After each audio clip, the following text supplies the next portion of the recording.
Yo, what's up everybody? I hope you have an amazing day and welcome to this video. In today's video, I'm going to showcase you guys everything that you need to start utilizing your gameplay to start climbing consistently on Garen in Season 15. There are 3 changes that I believe that have made Garen significantly better this season. First things first is the minion changes, the cannon wave coming on wave number 4, and to quickly summarize it, you can start proxy farming way earlier and way more reliable, and I'm going to teach you guys everything about proxy farming, how to skill consistently on Garen, and pretty much always be in a good spot. Second and third are going to be runes and items, so I think boots of swiftness are absolutely amazing on Garen now, especially with feats of strength, and thirdly it's the Axiom Arcanist rune in the sorcery tree, giving him more damage on his ultimate. We're going to have 2 games in the low MMR, 2 games in the high MMR, showcasing you guys all the steps that I use continuously when climbing on Garen, narrating all my thoughts, and it should leave you guys with a lot of knowledge and a lot of tools to start climbing consistently on Garen. If you like this type of videos, I would highly appreciate it if you could leave a like, and the top comment of champion down below, so the highest liked comment will be the champion that I'll be making a guide of next week, similar to this. I have joined up with the Top Lane Academy, and if you want to fast track your progression curve on Garen,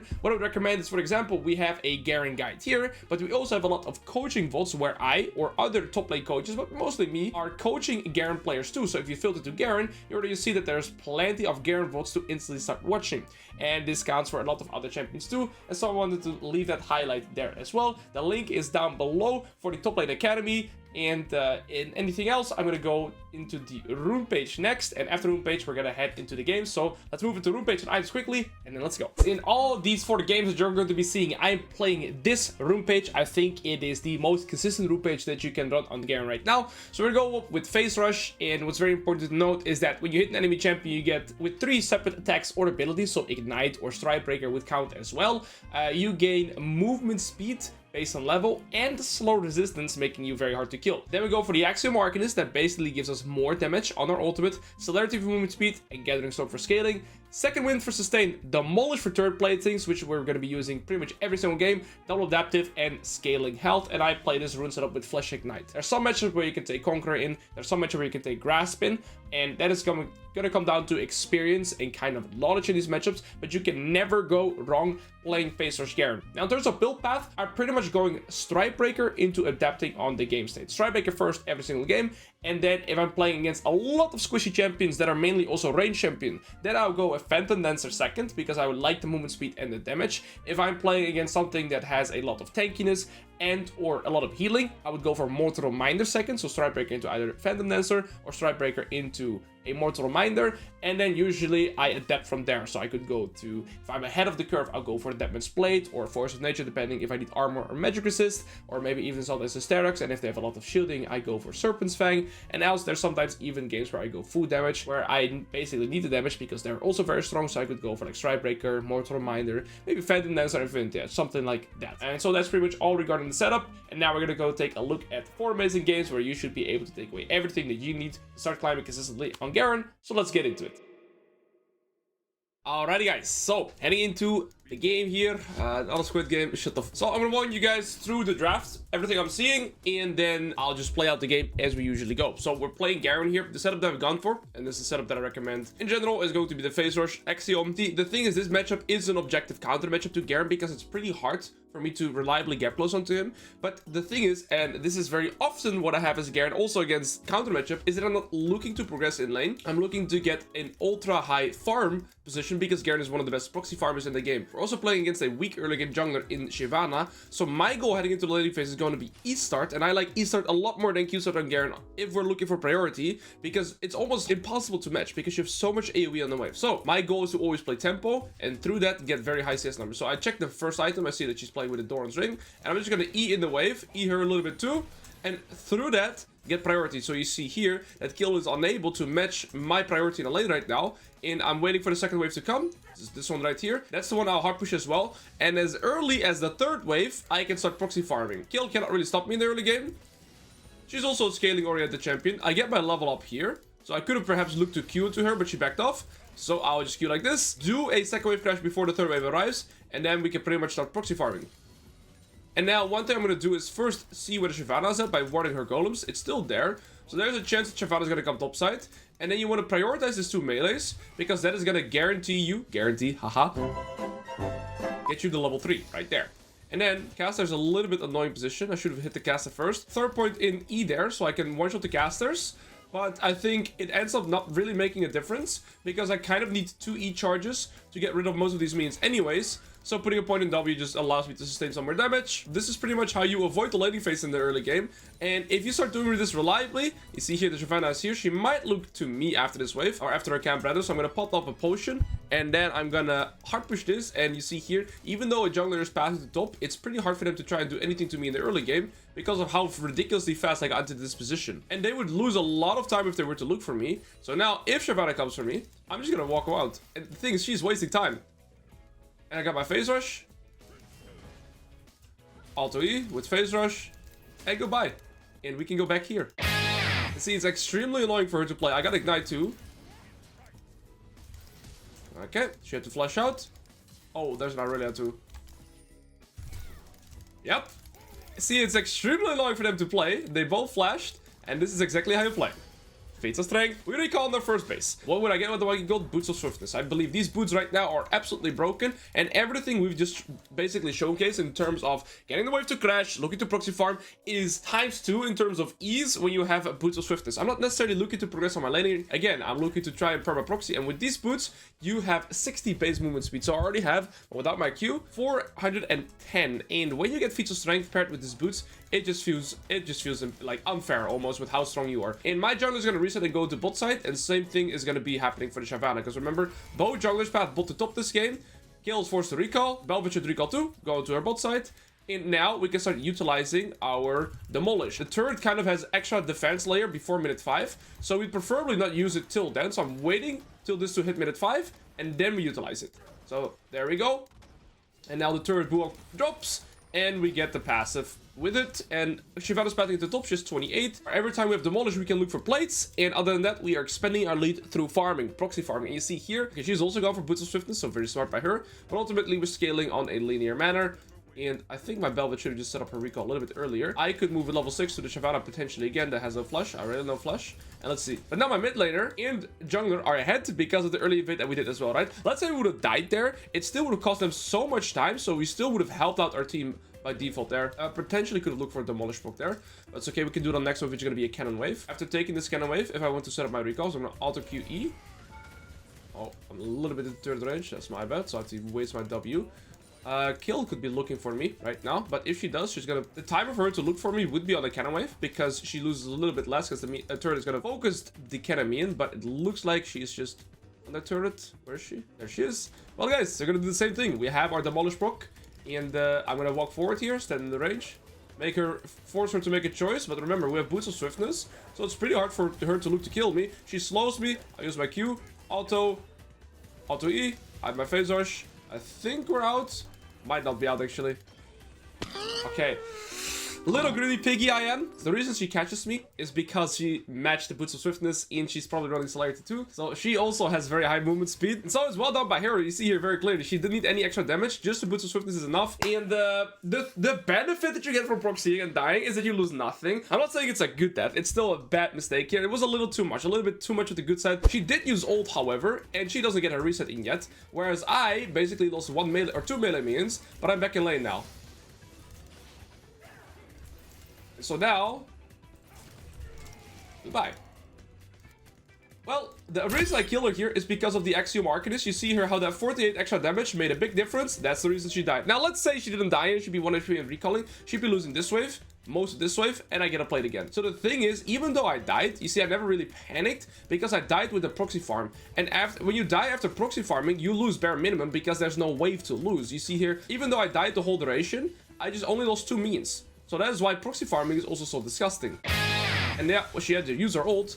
I didn't think she expected my damage there. And then we just one-shot her with the Axiom Arcanist.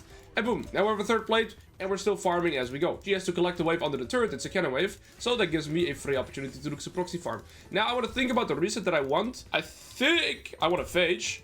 Why would I not want to phage? So I'm staying for 1 more wave. We push that, and then we set up a reset. And if you look at our farm, we're 86 at minute 8, and it is pretty hard to not get this, because how can we lose a minion when we're proxy farming, right? So, yeah, and again, my mid jungle's in a good spot now too. We get our phage for recall. Kayle does not get this privilege that I have, because she is forced to collect the wave, right? By the time that I'm in base, the wave comes into the lane. So I'm already walking back to lane right now with my new gold spent, and she is forced to collect the wave, and by the time I'm back in lane, the next wave is there, as you can see. And so from Kayle's perspective, how does she get a reset now? Unless she has teleport. So we're always ahead in tempo because we're faster on the map. And so we're kind of farming somewhat equal with the Kayle, but in terms of gold, we're nowhere close to being equal because first of all, I just got a massive tempo reset over her, but I've also already gotten 3 plates. So we're getting way more gold, which is also going to lead to a first third, which leads to first of strength, yada yada yada. Now I'm just gonna look for equal health traits. I believe this guy has flash. Q after her Q to remove the slow. Right, remember how much throwing. Oh, that was awkward by a boy. Ends up not mattering though. I don't know if they need me to chase the kill. I think Vex has that. Right? Oh, no, she missed. That's okay. So the reason I don't chase kill here is because by hard pushing top, I'm guaranteed getting a lot more resources. See, that kill gold will give me 300, but I just got a cannon with the wave. That's 100 gold. I'm going to get another 100 gold here. I'm going to deny her the wave, and I'm going to get plates. If I spend all the time chasing the kill there, I get none of that. My ult time was really awkward though. And why was this skirmish also so easy for me to take? Well, remember, I just left base with 1100 gold over the kill. So there was no fighting chance for her to ever contest me. And through proxy farming again, I'm gonna take this first. You see how frustrating it is for your opponents to play like this as well?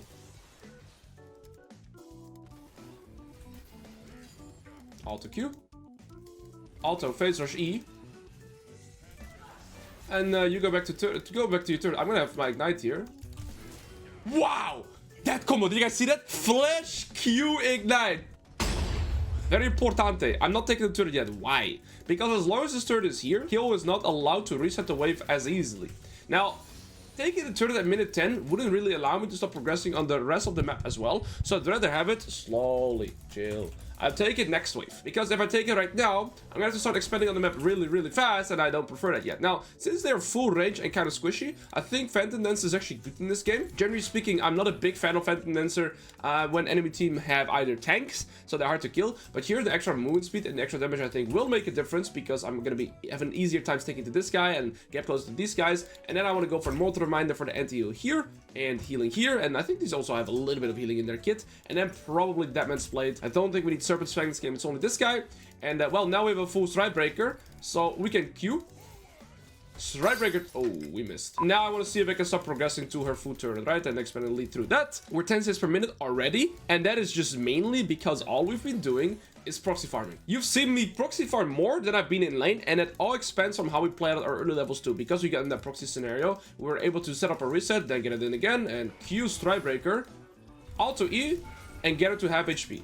And then W the last turret shot, and the reason I want to get her to half HP is to put her in that mentally tough position where if she stays, I can execute her, and if she recalls, she loses her turret. Before approaching a skirmish, one habit that I've ingrained is checking items, right? And checking summoners perhaps as well, but when I see a full Kraken Slayer, and I see like components here, I already know who's going to be stronger in the general sense. Now, I'm going to hit level 11 here, and if you've seen Axio Marketing with level 11, it gets pretty disgusting from here, alright? Alright, we just get the turret. I wouldn't mind a double buff, but that is pretty much the kill matchup neutralized. And so as you saw throughout this laning phase, I never really played to actively kill her in lane. I just perma proxy farmed and progressed through that. And that is really low counterplay because Garen is so ridiculously fast. You always have phasers as a get out of jail free card. You run boots of swiftness, you still have enough damage to proxy, and all you need on the map is kind of tempo and reliably get that proxy farm scenario, and by minimum you will go even. Now this will require some practice. Obviously every matchup is going to be different. Learn to practice that level 1, level 2 to try and get priority with your E, but once you're in the prior position and once you're proxy farming, there's very little to be done about it because enemy team pretty much have had to do something before you got into the tempo position. Once you're there, they can't do anything anymore. Now in this instance, I think it was also a great example because enemy mid and jungle rotated to me. Now I ended up not dying, right? But let's say I would have died, I still wouldn't have lost pretty much anything because I got caught here and I was able to walk all the way away, recall, and still lose bare minimum. Oh, she flashed earlier, so that's a free kill. And now we just progress a lead by hitting the mid turret. And yeah, there's pretty much little to nothing they can do. And you see, I'm getting the kills mainly because they're defending the turret or something like this. I'm not actively playing to rotate around the map for kills. I gotta run away here though. Now we go Phantom Dancer, and let's go. But let's say I would have died here, right? When the Shyvana and Aurelion went on me, I would have not lost a wave because I proxy farmed it, and then kill would still be down to me in terms of gold in top lane. At least I would get a tempo reset over her. I could move bot lane here to help them, but similar manner with the Herald, right? Where we're chasing the kill. If I move bot here, maybe I get a kill. Maybe I get one of these guys, right? If I stay mid, I'm guaranteed to get a mid tier 2 turret. That is a give or take. I think it's 500 gold. So that's pretty much 2 kills there, plus with the cannon wave that I've got tonight. So ultimately here, in terms of consistency, this is better. And well, let's see how much gold it grants me. We're 640, and now we have 1100, so we got 450. Beautiful. I'm gonna eat his wave into her face, nothing much you can do about it, and skedaddle. Now the last tier 2 remaining is on bot side, so I would like to be bot side now. And this guy has 1 item. Oh, hook. I have ignite. My bot lane is gonna reset relatively soon because they're low HP, and so as a result, I think it's pretty easy for me to just stay here and take over this lane. Also because I have my passive, whereas they don't, and so I'm just healing back to full HP every time. And well, it's Garonchka. Playing for side lane priority is really good, because if I push in the side lane, enemy team is forced to collect that side lane. And then they cannot move, and then we can always have numbers advantage. So I'm going to be side lane into jungle camps, and the reason I want to go jungle camp, well, side lane to turrets first.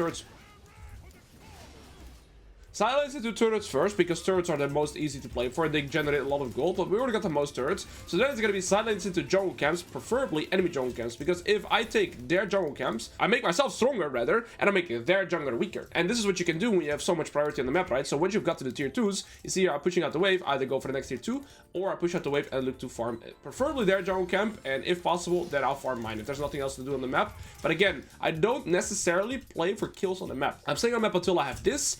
Tier 2 is up. Vex is moving to Herald. I don't care too much about this Herald. And in 3 minutes, we also have Atakan to play for. And you see here, side wave into turrets. And if no turrets, then we play for jungle camps. But in this instance, when my team is all playing bot, I, of course, am allowed to go to bot lane. Earlier, I couldn't because Vex was laning bot, and it makes no sense for me to lane bot with 2. Okay, so there's 2 of them laning bot.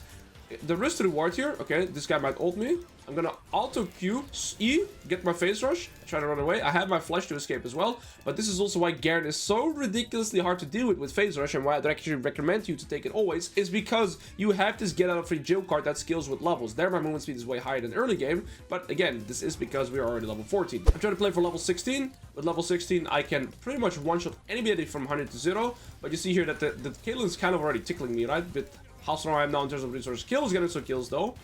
Kill is getting kills and she's scaling. What are you doing? Serapinus? Uh-oh. Serapinus? I'm gonna take this as well, whilst we can. They're killing top, but they are... Oh, I didn't mean to go into the car. My bad. I think we can take this in it, even though it's 19 minutes in the game. Actually, no, I would prefer to not take it. I would prefer to not take it, because then, okay, we are gonna deny ourselves a lane worth of XP and means, and they can free farm the inhib.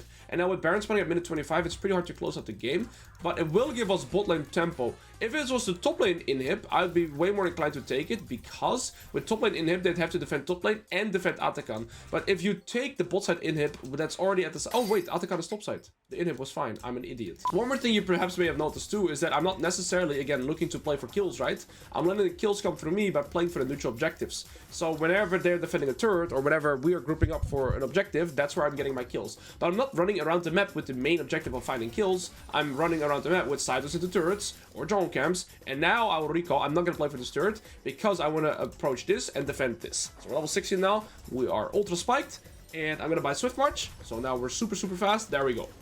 We get the dragon, third dragon. Now we should play for Atakan next. And Samira should also move away here. Oh, but if Zarya walks up, she's pretty much... Look at my movement speed. I have 500 movement speed. No Cloud Soul, anything. 500. You see how ridiculous this is? And then I have phase rush and Q movement speed as well. With Q movement speed, I'm 600. Look at this. She can't escape. Hello. And look at her ult damage. Half HP. Gone. What is the counterplay? Well, at this point, of course, she's 0-6. And I am extremely strong.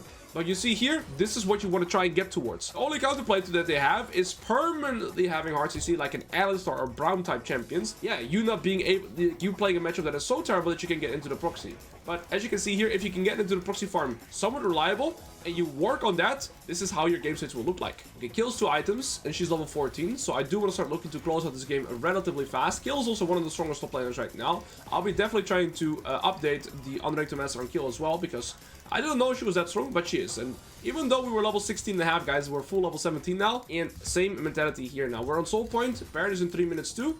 side waves into jungle camps to deny them. If no jungle camps, we play for the tier. We will potentially look for kills, and through just the side wave control, I always keep my resource income high, and we just stay strong. Oh, I think Trash just took my rep off. Not a big fan of that. Oh, good. Try to last at that because I'm a little piggy. Kayle is really good at side wave right now, so it's a little bit hard to progress onto her. Oh, that would help. She's silenced into ulted. Well, Q, E, Strikebreaker, ult. It's not a hard combo, and of course, because she got hooked into my silence, she was CC'd. She can't cast ult during silence, so I instantly ult to execute her, and well, the rest is history. Wow, my Thresh is doing every hook. Auto E Strikebreaker to proc the face rush.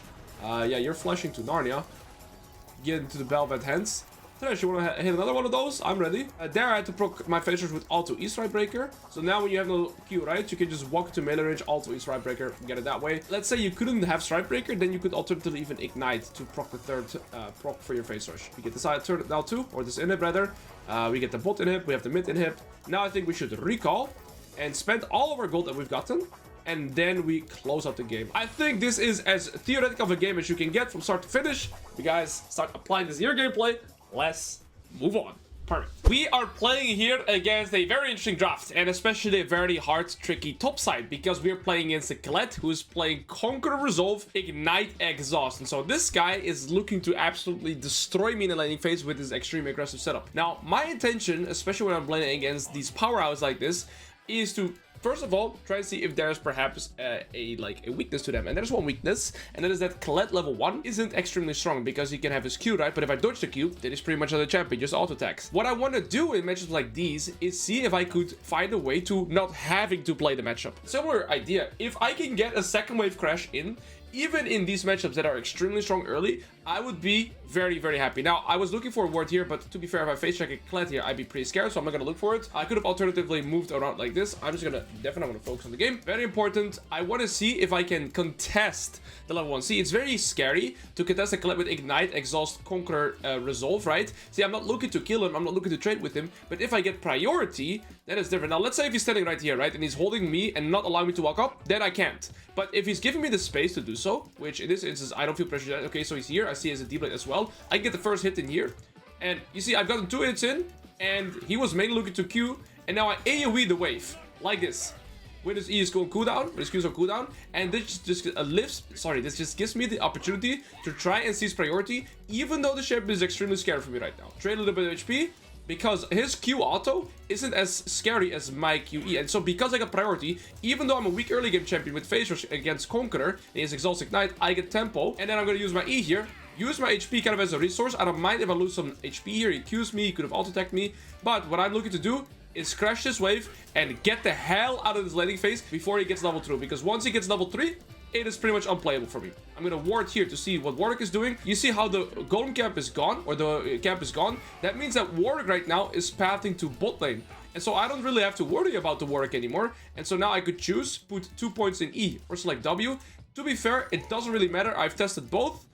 See, now we're in time with the 4th wave, and we never have to worry about that. I'm gonna go W because I pretty much need 2 rotations of my E anyways to get the full minion wave. I'm gonna try and Q this though. W for the damage reduction, and then Warwick is mid. 12 CS and a rep buff. That of course means that he's ganked those 3 topside camps. What is he gonna do afterwards? He's gonna go to his bot side camps. Why? He has no topside camps, and that means right now that I can stay here perpetually and see if the Kled were to move for me right now, he would be losing a full cannon wave. And we are chilling. I'm not scared, even though I get the Warwick side above me, because if the Warwick comes here, look, that Diana's already full clearing, she's gonna be super far ahead. And the way you want to farm here when you're in this spot, you want to do this, auto Q, and then you stand in all the casters, and then you press E.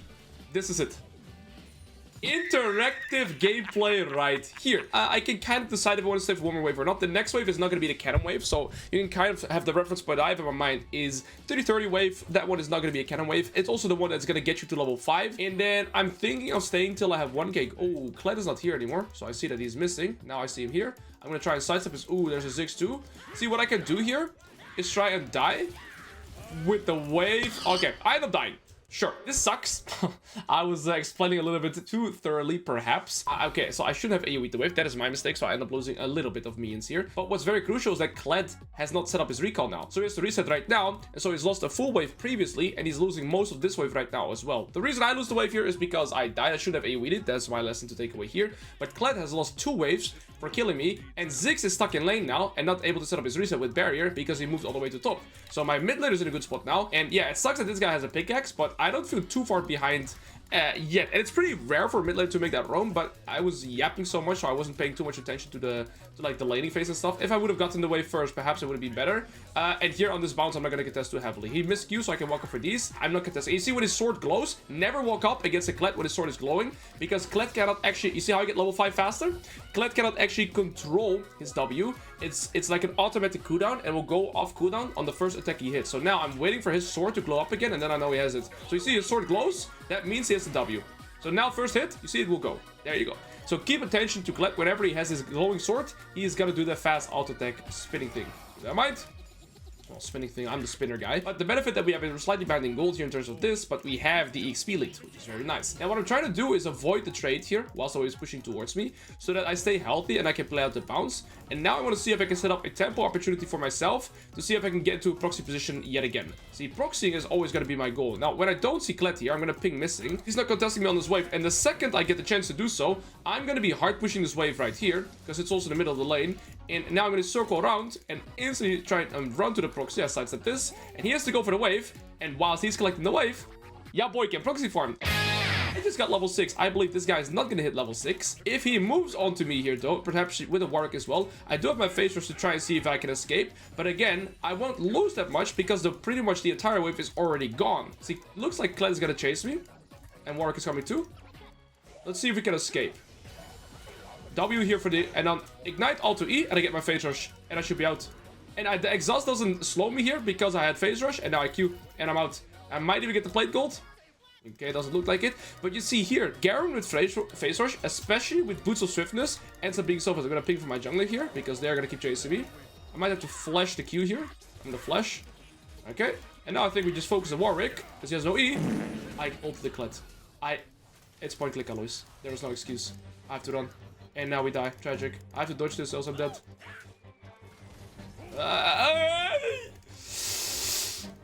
Okay, that was a little bit lucky, and a little bit mechanics, and a little bit sidestep, but I just misclick an old point click. That is, And then afterwards, he's been repeatedly losing more and more and more waves. And see, he's only level 5 right now, and I'm 6.5. I don't think I can help him out here. So we're behind in like he's 1-0, I'm 0-1, but look, I'm gonna be level 7 and by the time that he hits level 6, because this guy has lost so many waves, because every time I'm proxy farming and I get the wave and they're looking for me, the Kled by minimum is losing a full wave, and the longer the chase happens, and this instance was very long, he ends up losing more. Now I'm slow pushing here. Why? Because the wave was already at the tier 2, and so I want to slow push this wave, hard push the next wave, and get into tempo to proxy farm yet again. Now I boots of swiftness, and this guy hasn't set up his reset yet, so we're still in a fine spot here. He's gonna get his horse back. I'm gonna W here to block some damage, get him off his horse again. And we don't have our ulti yet, but we get it relatively soon. Unfortunately, we lost the first play to the minions, also because of the pressure we're soaking from Ziggs and Warwick. But yeah, the game looks, I mean, it doesn't look too good in terms of stats, but we're all at least even in farm here, here. So I still feel like the game is pretty fine. And because I've been proxy farming repeatedly, I'm actually ahead to the tempo now of Kled. Now with him not having his horse, and him being level 6 to me being level 7 and getting my ult back, with Axiom Arcanist, I want to see if I could potentially look to one-shot him here. Okay, he recalled, very disciplined decision, but then he's gonna lose a full wave, and I get a plate, because this is why we want to demolish. So you see here, I'm gonna recall now because he's coming back with his items, but I'm up one plate, because one we lost, but we're up 24 CS, and 24 farm is more gold than a kill. And of course, we're ahead in CS. I'm gonna wait for Phage because I think it's a better component. Tiamat would allow me to perhaps get a little bit of extra wave clear and a little bit of like an easier time of proccing my phase rush. Okay, but Tavi, so a more defensive option. Right, so we're ahead in CS. I missed 2 cannons in a row. We don't talk about this though. I might miss cannons, but I'm still 86 at minute 10, okay? And I only want you guys to type -1 if you're consistently 86 at minute 10, and if you're not, I don't want to hear about it. We get it outplayed here because Kled roamed. I didn't ping it, and I'm gonna try and go a little bit deeper here and see. After I saw the Warwick taking the dragon, I know exactly where Warwick is at. And so guess what? After the tempo that we gain here, proxy farm. Now I can opt to go for the next wave or not. There is a likelihood that Warwick might come back into top side, because if he takes Dragon afterwards, he might recently come into top. I don't know. I think I'll try to... Ooh, this is from my first death. Very nice. I'm gonna try and proxy this, and the second I proxy farm this, we get a skedaddle, and perhaps play with the next cannon wave that's gonna be up and coming, and see if we can do something with that. Alternatively, I also have an easy tempo timer to roam to mid. I'm not missing anything here, perhaps the plate, but I hope Kled collects. And then look, I can just run down here, Kled is top, collecting the wave, and by the time he's doing that, I'm gonna do the biggest outplay you've ever seen. Whoa! And now we're 99 CS at about minute 11. We are 1-1, and we've gotten 2 plates, but almost a third one as well. We need 850 gold to finish our item, that's what we're gonna play for. And even though this Kled has had the most aggressive setup, you see, I've never had to trade with him, because I'm always thinking about how to proxy. Now I'm level 9 to level 8, so all I do again is I'm gonna let him hit me, and I use my W to block it, get tempo on the wave, and run around. And there's very little things he can do about that. Once you fall behind early and don't get this, then it becomes really hard. But because we have been using our tempo relatively well, I haven't had to fight this Kled. You don't have to get ahead in League of Legends by playing through kills. Side waves and turrets and like basically EXP and gold is way more important. Now if I don't see the Warwick, I'm gonna try and greed a little bit here. Oh, this guy's not happy with the roam I did earlier to mid lane. I'm so sorry. I'm gonna have to wait for my face rush here. Alto. Q ignite, and then phase rush away, and then flash out as well. There's 4 people here. That is a little bit too much. There's 5 people here. 5 people to be proxy farming, and I lose another plate. 5 people is a little crazy though, guys. I don't know if we should fight this. Might work and the ult, I guess. No. I'm too weak. I'm way too weak. I mean, the Victor is still fighting. I don't know if I wanna... This guy's dying to the grubs. I don't feel like I can do anything here. I don't have flash ult ignite, so yeah, here I think I just gotta pull the trigger. See, the Kled is 2-0 and 1, but I do have level 10 edge to him being level 8. Okay, he just got level 9. 80-50. This is a normal wave, grants us about 100 gold. It's gonna put us to 1700, and then we need one more wave. If it's a cannon wave, we get out 200, so I'm just waiting for that. Level 11, giant spike for us, and then we look to kill him. I have my item in base realistically, and this guy's rep buff is still present for a while.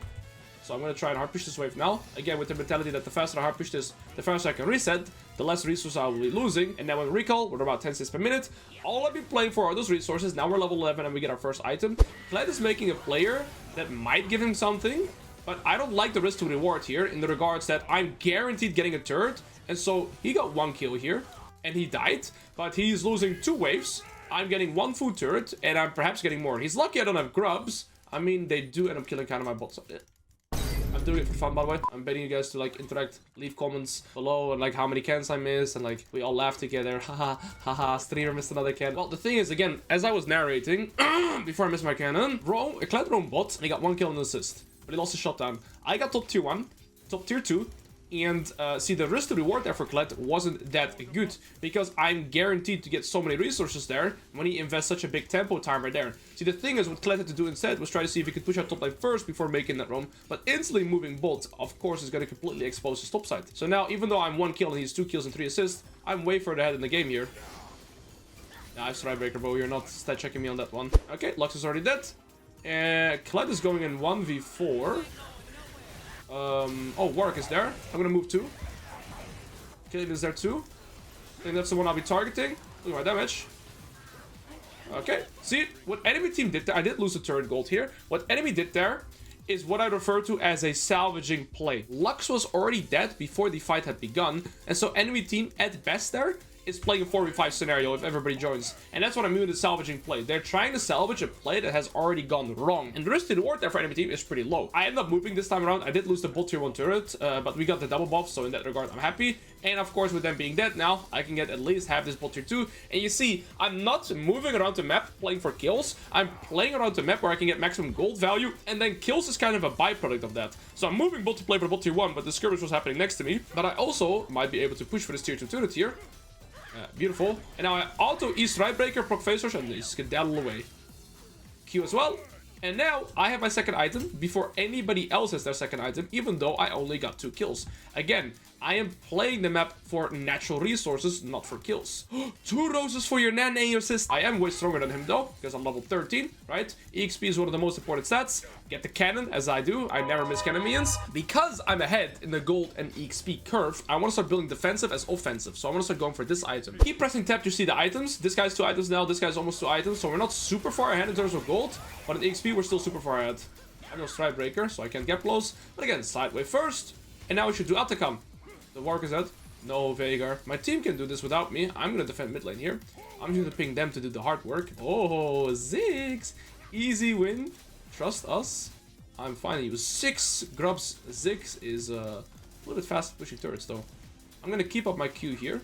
For if he tries to slow me potentially. What are you trying to do? Where are you gonna go? Okay, he actually outplayed me. And now I get slowed here. I'm gonna ignite. Flash. Okay, this guy outplayed me really hard. See, there's one guy at the top of the academy right now that's called Nice Flash R. That's just what I have to think about. Okay, I'm gonna try and kill this guy, eat forwards. And so I will Q, stride breaker, auto E. Yeah, okay, that's exhaust. You see how I don't get slowed? That's because of phase rush, actually. He's gonna try and get his horse back here. I'm not sure if I'm winning. If I have ult here, I would just kill him, right? But I don't have my ult. And I don't want to drop too far below. Hello.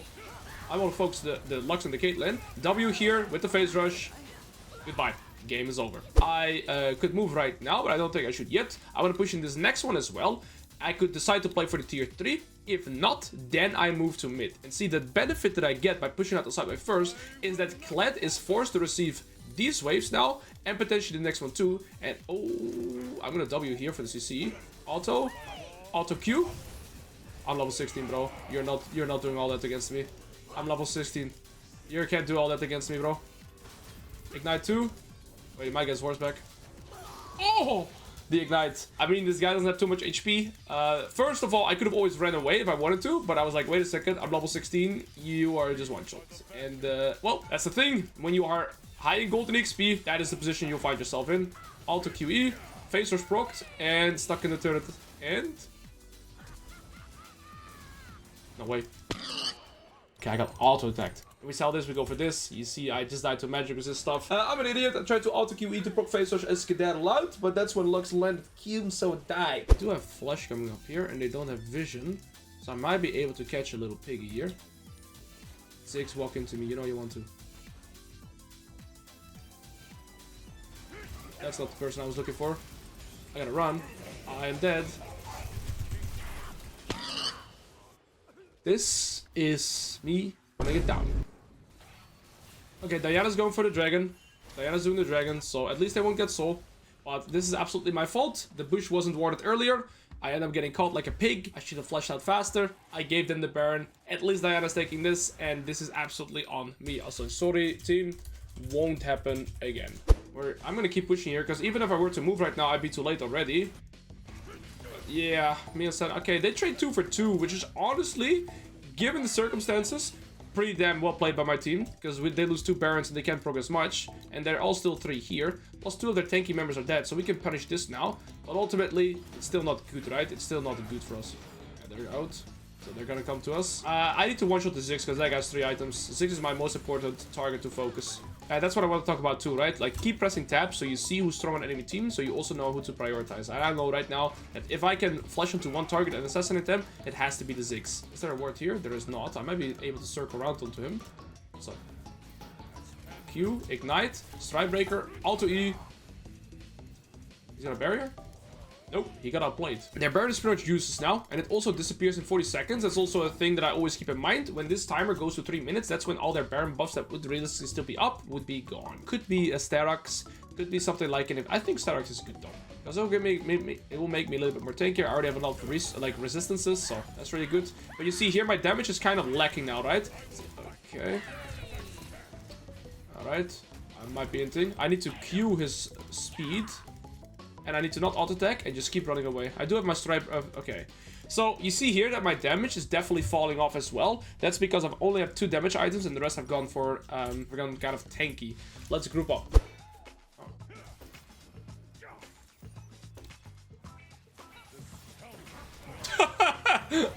I crit him on 25%. That was the lamest kill I've ever seen. Maybe I can find this guy. I'm gonna wait till he E's me, get the slow, and auto E with the phase rush. Ooh, got a lucky there. Okay, Lux ulted. Flash rather. I should have ulted. That's what I meant to say. But yeah, would I be...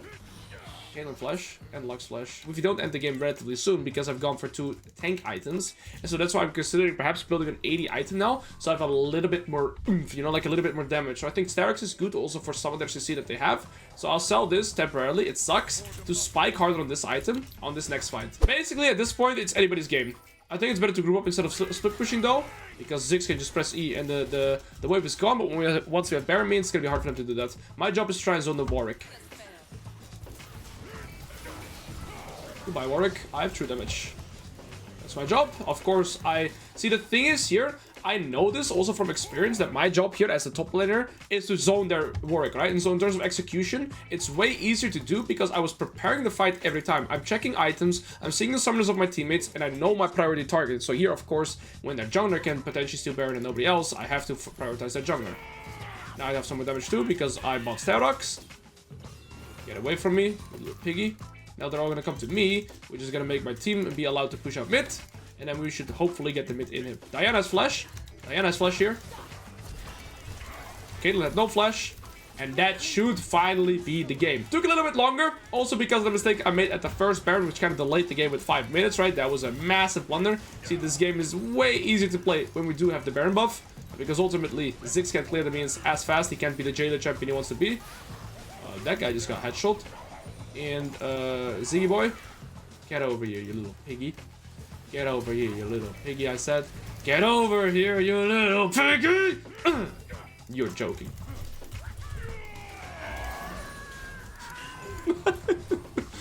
GG!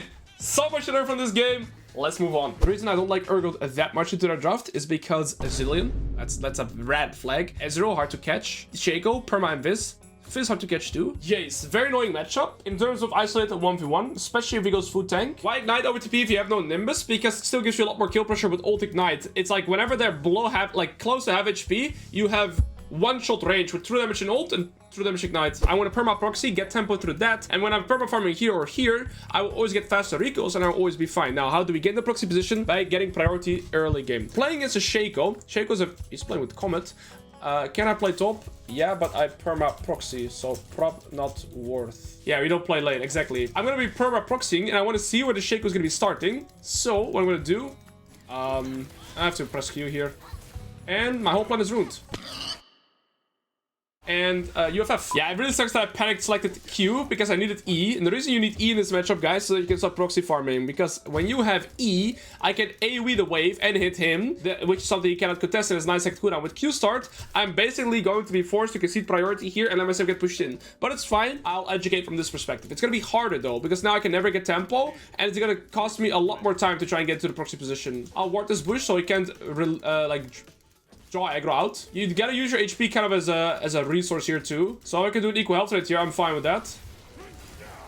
He goes W start. But again, the equal health rate is fine for me because I've second wind D shoot passive and he doesn't have that sustain. Okay, beautiful. He lost half his HP. I lost half his HP. But again, I have second wind D shoot and passive. So equal health rates are fine for me. He is level 2 from the first 6 minions because he got an assist level 1. So, yeah, that's my fault. I could even go W second, but I think E is just better to farm here. My Sedra is pathing bot.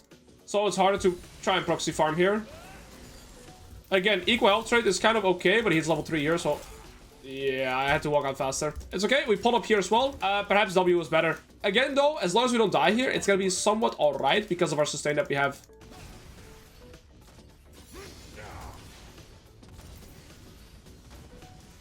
Farming like that will take some practice, but there you go. You see how he's pretty much back to even HP now. Now we can do a trade with our W. And again, we let our passive second mid D-shoot do the work for us. He also has to worry about mana, whereas I don't.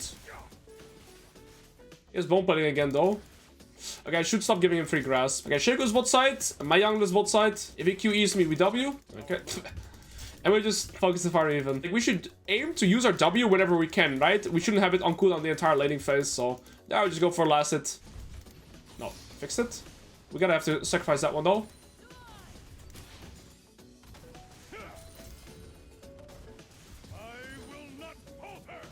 Nice. 25 to 25. He's out of mana and out of HP. And now we can soon try and see if we can get into a position where we can start to proxy farm. One issue is that Shaco's coming back to top side. Now, how do I know this? You see Sejuani has pathed... Well, he's actually done top to bot, but she hasn't farmed the bot side yet. But Shaco has farmed top to bot as well. I'm gonna hit my level 5 here.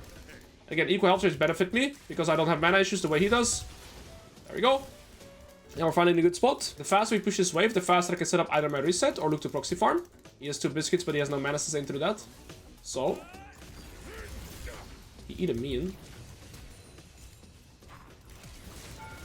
No, we got grass healing and biscuit healing. We don't have the best start, but we're still a fine spot because we don't lose too much here because of the position in which we died, in regards that we lose nothing. We got his flash, we should just run away, and that would have been perfect. Shaco showed top here with 33 CS. What that means is that he's actually taken his topside camps again. So I know here that Shaco is going to reset and go into bot side. So now we have all the information that we need to proxy farm. How do I know from this CS that he's going back to bot side? It's because he farmed top to bot and now he's topside again, meaning he's going to go bot side after. So even though we have a 0 to start, sometimes you'll find yourself in these shoes as well, guys.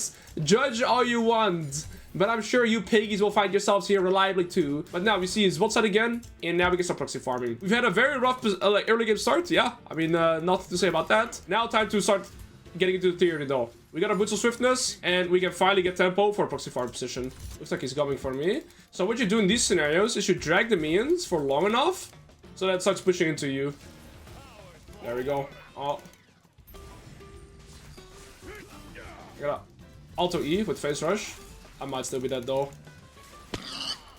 I didn't expect Shaco here this fast. The wave will bounce into me, but man, everything's kind of going wrong, eh? Not a lot of things are going correct here. Jayce moves here is losing a full cannon wave at least. Shaco's there permanently. We're getting unlucky too. I didn't expect him to be top lane this fast. He's kind of full mana, full HP, so it's hard to find a position to proxy farm again, but he has no flash, so we could look for a gank if we want to.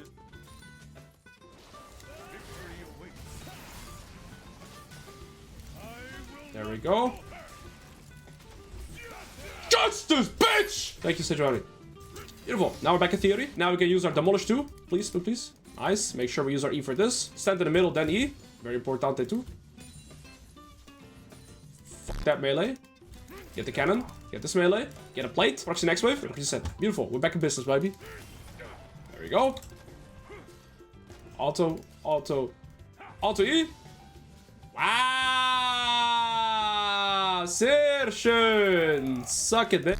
I'm proxying another one. What are you gonna do about it? Is it cannon wave? Of course, I gave the Fizz the first blood so that my Katarina could play for the shutdown. And so some might say, you put the Fizz ahead. I would say I give my mid laner an option to snowball a little bit harder this game. Equal health rate here with my W. Uh-oh. We might have to run away. We got tier 2 boots for that though. I lose a lot of mana and a lot of HP. Not enough as I wanted to. But again, second wind passive D-shoot is gonna allow me to sustain through this. But yeah, it's hard to approach this guy in trades, to be fair. Then we have to give the cannon me. No, I know. Give me that shit, baby. Okay, we have no W. We gotta be cautious. We're in his execution range. I can flash his melee Q. Oh, he used it on the wave. We're fine. We get our passive and second wind and D-shoot to heal us. Again, this is the benefit that you have when playing Garen. You're allowed to make some mistakes because your champion is very forgiving. We're at level 9 a little bit faster too. Almost out of mana now. We're doing everything we're supposed to do. Equal health rate. Again, his mana's out now. Something we don't have to worry about. We hit the level 9. And then here, the Axiom Arcanist, finish it off. Garen. And remind you, we had a 0-3 start. We had a horrible start here, but we had the level 9, we got the Ignite, Phase Rush movement speed to proc there, and the Axiom Arcanist on ult. Boom. Kill pressure. I don't move mid here, because I can guarantee get 2 plates, proxy next wave. We need 1.6 to get our item. Jayce might look for me. I'm messing with that though. They could look for me here too. I have item in base. It's a normal wave, so I can push it very fast. Most of their AP champions are fat, right? So this could just be a good component to sit on. Because they're all relatively squishy, squishy, I'm thinking of maybe going for Phantom Dancer too, but I'm not sure yet. I'm pathing here to kind of make him feel safe, but he's not safe at all. He has flash though. See how I was kind of kiting around my minion wave, not making him know that my Sejuani is looking. I'm gonna Q so he can flash. Okay. Perhaps I shouldn't flash either, but... Nice. So what's very important there is that I position myself here to make him consciously feel safe to hit that, right? But he wasn't. Sejuani was circling around, and then we kill a little piggy. We're back in theory. Level 11 gives me an insane amount of kill pressure on my ult. Can this guy stop screaming in my ear? I want to try to do as much damage on the 30 as I can, to be fair. It's already 12 minutes in, so I think it's completely fine to finish up this turret. And again, gives an opportunity to play for feats of strength. If they get a bot lane, then we are cooked. Beautiful. I think it doesn't make sense to play for Phantom Lens. I mean, it's good against these four because they're relatively squishy. Again, we're level 11 here. He switched forms too. We can't kill him yet on this, but next rotation he is instantly dead. He might get level 10 though. He should be relatively close. Ooh.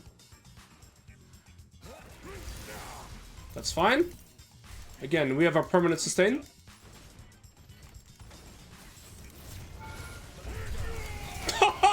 Oh, it's so nasty. Everything there is through damage. Q Stridebreaker, Ignite ult. Yeah, Axiom Arcane just feels so disgusting in those. Ah! I have no phase rush. But there's a fat plant here. Okay. I don't know, there's a fish.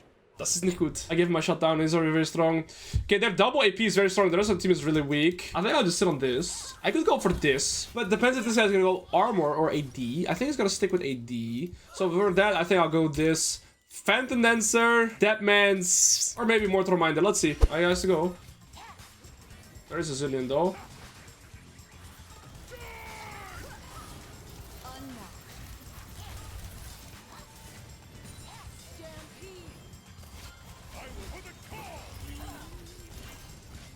Shut down. Nice. No flash. And now, guys, the second the fight is over, I'm not gonna help my jungler do this. I'm gonna hit it once, and then I'll instantly use the tempo of 3 of them being dead to take the tier 2, and then utilize that tempo to go to bot side after, although Katarina might go there. This is a perfect example of when you finish a team fight, don't waste your time. Don't do like random stuff. Instantly be proactive. And then I'm gonna say that I want to go bot. Mini bot, please. After wave. Nice, we get this. And now we reset and go bot. I haven't taken a single life. It's not like I did double proxy or anything like that. But it's okay. Then we'll move here instead. He's silenced. That's my kill. Same thing here. I've used ult, ignite, everything. I don't want to stay to the skirmish long. The second this fight is over, I move bot. Also, for Katarina's perspective, it doesn't make sense to stay on the map because it's better for her to recall and then do something else. But here, I use my cooldowns. Instantly, the fight is over. I move back to bot. Now, this is an extreme scenario because with the top lane fight at Herald, right? The skirmish goes well for us and I instantly get in tier 2. Now, I recall, spent all my gold. On tempo, they are taking another fight. I get another kills or 2 kills and I get another bot tier 1 and next to the bot tier 2. So the past 2 minutes, I basically became a billionaire because, well, first of all, my tempo was correct. The execution in terms of teamfight was correct, but also every team is making a big blunder here by allowing me to recall here with tempo and then taking a skirmish on my tempo. And now, the second the teamfight is over, I stop teamfighting, right? I stopped looking to chase for kills and I got in the full bot tier 1, 2 or 3 side waves, and the bot tier 2. At this point, I am unstoppable. I have just left base a minute ago, and I already have 2.5k gold here. Reminder as well, we had a 0-3 start. But I told you, we're still fine, because the death timers that we had were at least on proxy, or the level 1. I'm gonna stay to 2.8, and then we set up a reset. Voice. I could also go for the Deadman's. I think, no, it's fine to go for this. You see how he slows me, and then you Q, and then you get the slow removal. So there's a built-in removal of slows in the Garen Q. So when Zillion slows you, just press Q, and you run away. This is the fake one. I'm gonna focus the Fizz. A little bit of fade away from that guy. Wait, is this a real one? Oh, it was. I was like, huh? No! I just used my Q! I look so sad spinning there. Oh. Auto Q, silence E. Stridebreaker. And, well, very in-depth. Extremely hard to execute. Full one-shot combo by the bros right there. Katarina is gonna give over top, so whilst we have tempo on the map, right, if I were to recall, it's not like I can play for anything. Yes, I have 3.5k gold in my pocket right now, but I can't, you know, reset anywhere with tempo, so I'll use the tempo I have on the map right now with Ezreal being dead to just farm out the sideways. Right, you should always Auto E or Auto Q if you can. One more mid wave, and then we recall. You think Ezreal was impressed by that combo? I think it was completely stun-locked in-game IRL. He didn't know what to do anymore. After that mechanical outplay. Beautiful. Now we reset. Get this. And then we can get great numbers advantages. Watch this outplay. Watch this outplay. You ready? You ready? Wow! Wow! Oh, we have phase rush, so we just run away, by the way.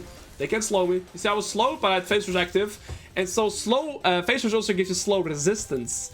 So, if somebody exhausts you or slows you during phase rush, you actually are not getting slowed because you have slow resistance.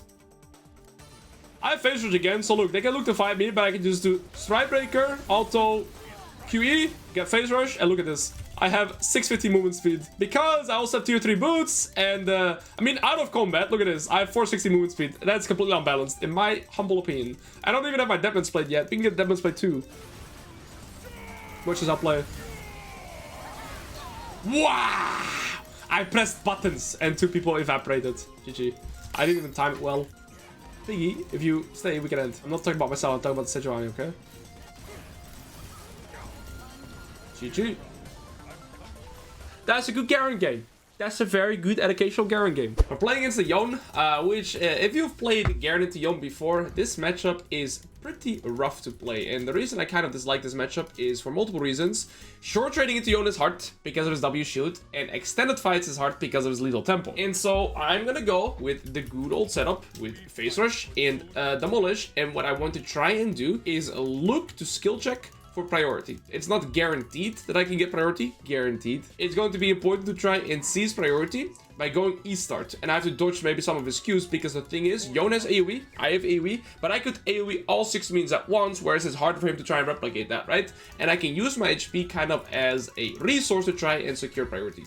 If I can get priority, that means I could potentially proxy, and then from there we can just kind of make decisions based on that. I don't know why I have 11 MS randomly. I'm not saying I'm lagging, but it's usually 8, so I'm not sure what happened there. But other than that, my game plan is pretty linear. If Yone gets priority, I have to forcefully concede it, but I'm going to try and skill check for priority. Theory here is that both could kind of get it depending on execution. So here it's going to just be, yeah, just that, depending on execution. Looks like Rise got an early game ward for me down, so that's really beautiful. Potentially I should have looked for a ward here myself, but I'm just going to try and explain my intentions here in the matchup. And then yes, I will go E-start. Again, if I want to basically let myself get pushed in, I go Q-start. If I want to try and contest, I prefer E-start. And see, Yone is not here right now, level 1 at the wave, so he's walking with the wave later. I get it guaranteed. Okay, he hits me with the Q. Doesn't matter too much. Look at that AoE. And now, okay, we dodged the Q there, he got hit by a minion. Or minion got hit rather. Okay. And it's okay to hit by the Qs, because look at the priority dive sees as a result. When he's going to go for a Q, he either has to go for the minion or for me, right? So I'm going to try and kind of force his hand here. And here I get my level 2 timer. I dodge the Q2 and get the Q onto him. Beautiful. Perfect. Gonna keep that up. I'll unfortunately lose that last hit, but it's okay. I'm really just trying to make sure I get this wave to crash. Because by getting the wave to crash, I can now do the follow-up. Try to hold the wave. And I'm going to do a proxy already. Okay, it looks like Kindred is pathing top. So that sucks now. That's going to put me in a way more vulnerable position. Because this guy, yes, he's coming to top side. So we can't stay proxy farming here for a very long time, unfortunately. I've tried third wave crashing to recall. Not a big fan of it. But this Kindred is for sure going to walk for me. So now, unfortunately, we're not able to stop proxy farming here. Usually we would be in time. But now in this iteration where this... Michaelissa just asked if we are in the ranked. Okay, that's not really what I like to see. But we've lost a little bit more HP than I would want. But it's okay, because my mentality right now is to try and let myself get pushed in anyways. Because my Zac is path to bot and Kindred is pathing to top. So we are in a weak side position. Okay. Nami should be permaban then. Okay, Yone farmed perfectly. I've missed 2 last hits. That's unfortunate. Normally there I would get into the... proxy position. It looks like the Yone potentially recalled. And so what I'll do then is slow push his wave, hard push next wave. But he might lose the cannon end with the melee. And yeah, I don't really like recalling on the 3rd wave exactly because of that. See, I'm going to get level 4 now, so it's going to be hard for the Yone to contest me. And if he loses this... Okay, he's back in time, he's got a dagger. But Kindred is still top side, so I have to respect that, right? And so what I'm going to try and do here, stand in the wave and E the entire wave. Beautiful. Do this. And you see here, I'm not playing for trades. All I'm doing is playing with wave sets and kind of resets. As like my mentality, right? One issue is, I still have to set up my reset, and Yone kind of has a freeze. But what should happen is that Zac should realistically start coming back into top side, and Kindred should go back into bot side, because Zac's camps are going to spawn here, and Kindred's camps are going to spawn into bot side. Also, Yone has lost some CS I haven't, in terms of XP.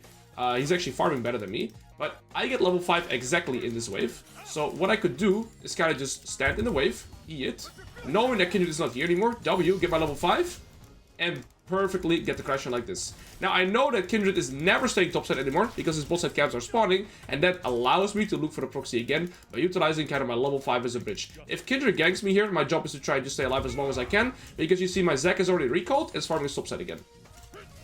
Right, so I'm playing kind of through the lens of the junglers here. I think he can't kill me. I just W, block the damage, collect the wave, and now Yone is forced. Oh, Kindred, what? What's going on there? I'm gonna wait till he slows me, and now I press my Q to remove the slow, and we should be out.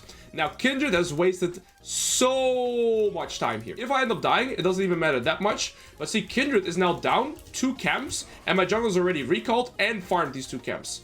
I don't know why Yone teleported there. That seemed very emotional. But what was extremely important here is to realize that this Kindred had full cleared into top, ended his tempo to try and kill me. He didn't get it down, and now look at my jungler, right? And remember, Kindred is kind of a champion that wants to snowball in the early game, wants to look for invades, and Zac is a scaling jungler. So my jungler got through the early game completely unscathed now. I get tempo, I'm level 6. Kindred should be pathing to the top. You see here, his topside camps are respawning. I'm gonna try and get into the tempo position fast. Maybe that W was a little bit of a waste. And try to proxy this as fast as possible. And this is also where Boots of Swiftness shine. See, I'm not necessarily lacking damage because I'm maxing my E anyways. He's level 5, so I gotta be careful. Oh, he loses E to get here, okay? It's fine. The faster I push this, the faster I can get to next wave too. And it looks like Yone is... Oh, I'm gonna auto E and get my face rush and run away like that. Looks like we died mid lane though. We might need some cover, but this is where Boots of Swiftness helps out greatly. I think we're dead. I'd rather walk this way and try and survive, but we're dead.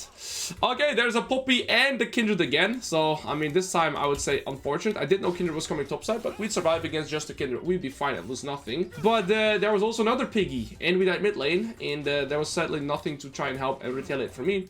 I think I'm doing everything kind of possible for my team. There's camps here. I don't know where Zac's going bot side. I assume he's playing Dragon. So, that's pretty costly for me. Oh. He got the plate. Wow, that's perfect timing. So now we're down 8 CS, mainly because, yeah, Kindred has been making sure that I'm not getting into a proxy position twice now. Actually 3 times. The first time we got the second wave crash, right? We couldn't proxy. Then when we proxy farmed, he came again into his tempo, and now he was here again. Like, we got denied as much as you would pretty much ever see. But he just got level 7, I'm level 7. He has 1 plate, I have a plate, but yeah, he's slightly up in gold right now because he got the... Like, I have 500 gold in inventory and he has it, right? We're not super far behind in terms of the 1v1, but yeah, we kind of got cooked by their jungler. If Yone allows me here... Okay, he's not going to allow me. He's stronger objectively right now with the pickaxe and berserkers and lethal tempo. So now I think we just kind of have to play for equal health trades over anything else. And utilize our, and play with our passive, kind of. I can't look for extended fights, I can only look for short trades, kind of with my W. Yeah, you see, he's just way stronger than me right now, so we're forced to just play a little slower. Kind of sucks that my jungler ended up not getting too much with all the time that I've been granting him, right? Usually my jungler should either get one side of his jungle, or should at least get a little bit more. This iteration hasn't, but the way that I always phrase it as well is out of my control. I've done my job, and I've put my team in such a good spot, and yeah, if they are unable to translate that into a lead, that's not on my control, unfortunately. W here also for the medium damage. Ooh, we might be in trouble here. I'm gonna ignite. Try and kind of... I don't think I outplayed the Yone. I think he outplayed himself. I would call myself a weak side warrior right here. See, the thing is, I was igniting him to kind of dissuade him from going for that. Blame me for it if I die. Okay, Yone might have teleport. He might not. Looks like he doesn't. Do I want to push this wave too?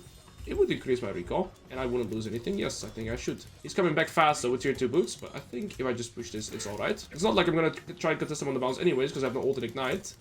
So I'd rather take this if I can. Beautiful. I believe I'll prioritize face rush. Double longsword, sell this, get dagger 2. And, okay, looks like he got a Vamp Scepter. He's going for Blade Rune King. Okay, so now he does have sustain. And this thing is topside. My jungler has 0 kill participation, actually. But that's okay. Okay, Grubs is spawning in 25. My jungler's just got him from a base. Kindred is here with 80 CS as well. Okay. I think like we are stronger here. Maybe do a combo. Did he miss the combo? I'm losing a full wave by moving here. I'm a fan of that. I'm gonna just combo face rush. This looks rough. He's gonna ult. Kindred still has ult as well, so I want to play slow here.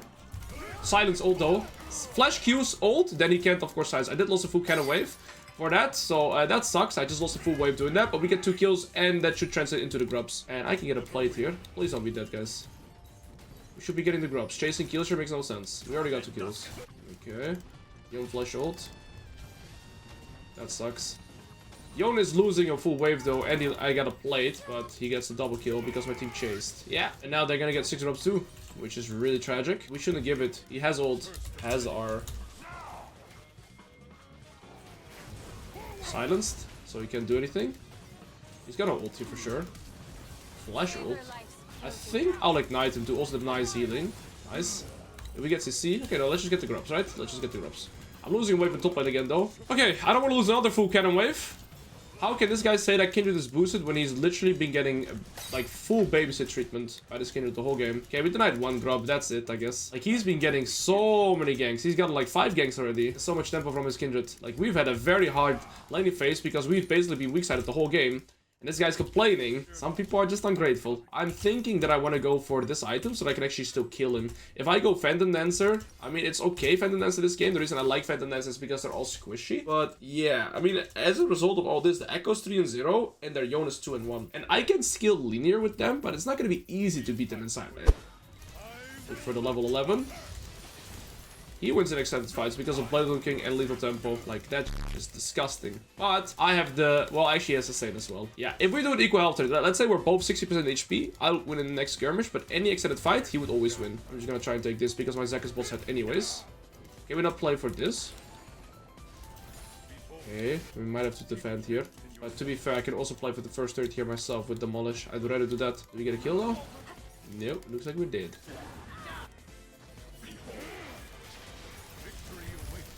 This trade is really good for me because I lose the initial HP trade, right? But now in the next fight, I can 100-0 him, especially with Ignite and Phase Rush. Okay, nice. We trade 1 for 1. I'm fine with that.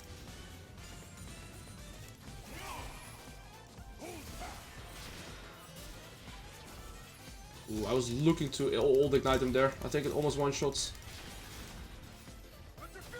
Okay, it's rough here. I'm gonna back off. Act like I'm backing off though. I'm not actually backing off. There should be a rose here. I see it on my map. It's so nice that it showcases on the map. Okay, I have flash in 42. If I kill him, right, I kill both him and get the turret, so that'd be awesome.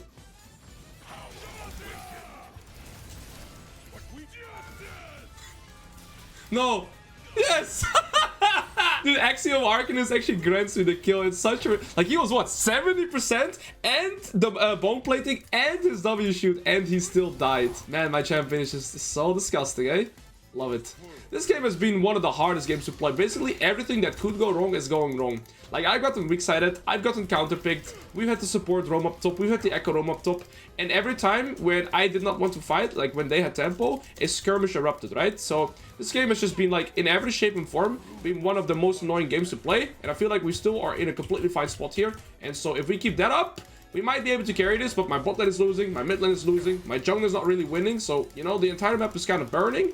And I should be the only one that is burning, considering I was the one that was weak-sided. But I'm the only potential win condition now. So it's kind of... I'm going to probably die for this. If I can get it, it'd be awesome. And run the hell out. Okay, I don't think I should be alive, but we are alive, so big. We got 3k gold silver item in base. Again, I want to buy damage here, because above anything else, even though I'm ahead of the curve, I gotta start killing people. Looks like this guy's still going for some tanky option. Ooh, he just warded there too. I would prefer to start playing into bot side now. Come get me. I am, bro. Oh, that was timing, eh? We don't get the kill, but he's on 1 HP. Now he's very safe, but enemy team is probably also going to play around him. Okay. Next rotation, we kill him. If he dies here, it's so massive. Now he has to wave. Like, send out the ult. Slow, slow. We have ult. Okay, we should kill him now. Okay, he ulted, he flashed out. I don't think it'll be gap close. I think it's worth chasing though. No, he's gonna go over the wall again. Oh no.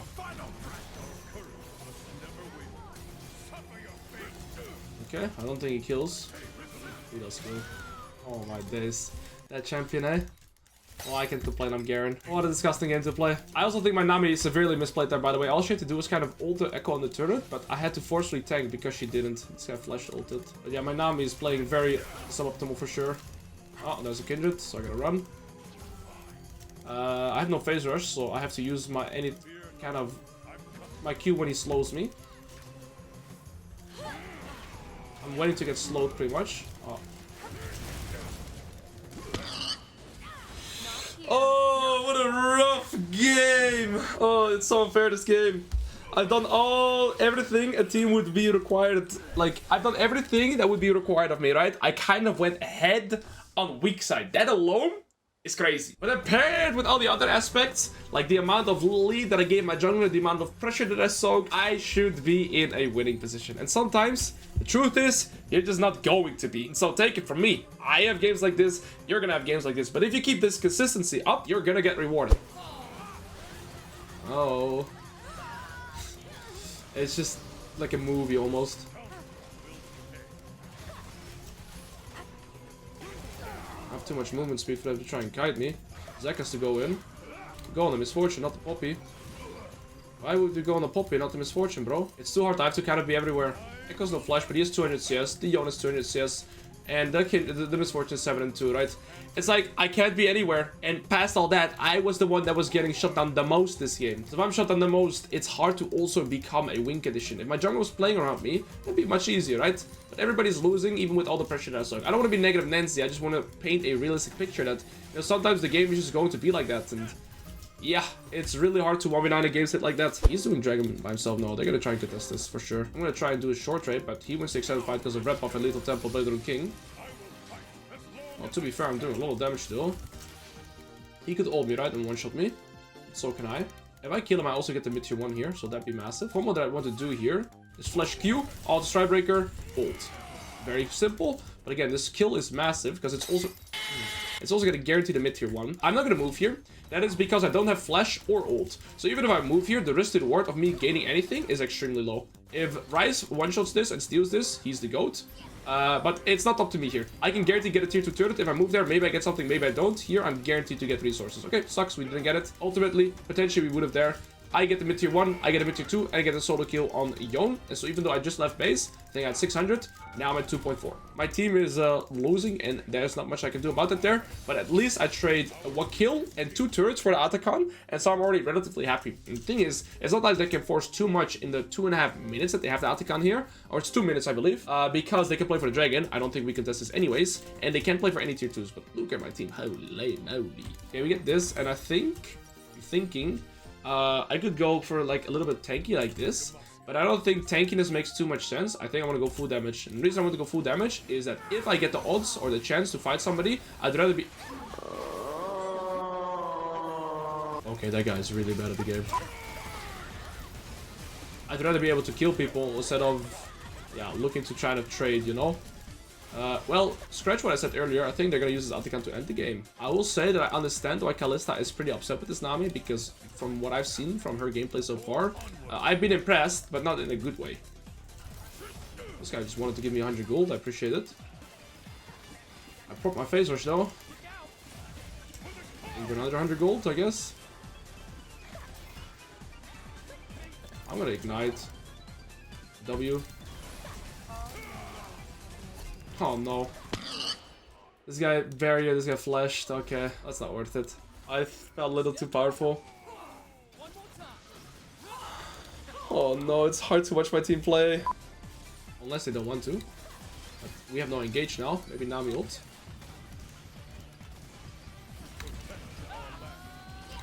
I can't be the one going in first. They just one-shot me then.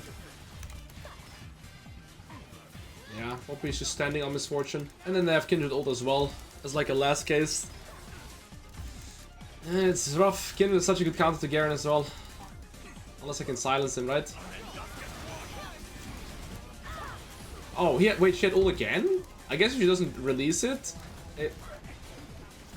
Sad game! But we did our absolute best. Sometimes you're just gonna have a game where, yeah, it's not that playable. And, I think, above anything else, this game is still extremely educational. And so, especially the early, and there is that. I couldn't do much more. it was just a complete team gap. All 4 of my teammates. And that sometimes will happen. And you guys will face it too. Don't get discouraged. Keep up good mentality. You will get rewarded.